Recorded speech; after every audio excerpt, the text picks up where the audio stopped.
What in the Republican is this? Those of you who don't understand why Donald Trump changed the name of Gulf of Mexico to the Gulf of America, let me explain real quick. It's real simple, real fast.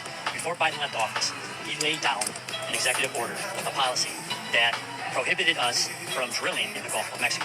So Donald Trump, the genius that he is, renamed it the Gulf of Mexico, which now, because the Gulf of Mexico does not exist, that law that Biden laid down as an executive order before he left office means nothing. Donald Trump bypassed it, surpassed it, went around it, went through it, did what he does, and made America great again.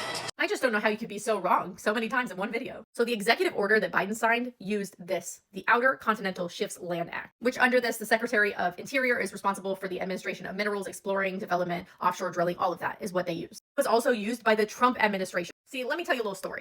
In 2017, when the Trump administration took over, they tried to undo the same executive order that Biden did, that Obama did, and tried to do it, but the judge ruled it unlawful. Why is that? Because the president has the power to close lands and protect them from leasing, but only Congress has the power to open lands for leasing. And none of the Outer Shift Land Act says Gulf of Mexico because it has them in zones, so it calls them by zone name, meaning that if he changed the name from the Gulf of Mexico to a Gulf of America, it would not change the executive order that Biden put in place. Now, the Inflation Reduction Act of 2022 actually amended some of the definitions in the Outer Continental Shelf to include submerged land. So everything in your video sounded really uneducated and real stupid. Do better. And one more thing, we don't really drill very much in the areas that Biden banned offshore drilling anyway. So there will not be drill baby drill anywhere. This is your political mom, educational purposes only. Viewers discretion advised.